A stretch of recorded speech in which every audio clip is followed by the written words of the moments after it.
Hi అండి. మీలో బెల్లం ఆవకాయ అంటే ఎంతమందికి ఇష్టమో నాకు కామెంట్ సెక్షన్లో అయితే కామెంట్ చేయండి. ఈరోజు మనమైతే బెల్లం ఆవకాయ పచ్చడి ప్రిపేర్ చేస్తున్నాం. ఇది థర్డ్ బ్యాచ్ అనమాట. మళ్ళీ ఆల్రెడీ 2 బ్యాచ్లు అయితే ఆర్డర్స్ అన్నీ తీసుకొని వెళ్ళిపోయారండి, అయిపోయింది. అందుకని మళ్ళీ థర్డ్ బ్యాచ్ అయితే పెడుతున్నాను.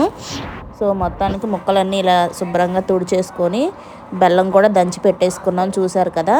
ఇప్పుడు కారం, ఉప్పు, ఆవపిండి, మెంతిపిండి అన్నీ వేసేసుకొని ముందు ముక్కలకు పట్టేలాగా బాగా కలిపేసుకోవాలండి. ఇలా బాగా కలుపుకున్న తర్వాత మనం దంచి పెట్టుకున్నాం కదా బెల్లాన్ని, దాన్ని వేసుకోవాలి. అది కూడా వేసేసుకొని బాగా తురుముకోవాలి. తురిమేసుకొని అప్పుడు మనం బాగా ఇందులో వేసుకొని కలుపుకోవాలండి.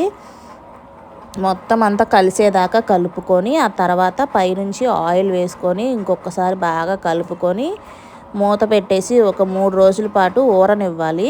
3 రోజుల తర్వాత మనం తీసి దీన్ని ఎండలో పెట్టుకోవాలండి. ముక్కలు సపరేట్ చేసేసి జ్యూస్ నెక్స్ట్ ముక్కలు బాగా ఎండబెట్టుకోవాలి సపరేట్గా.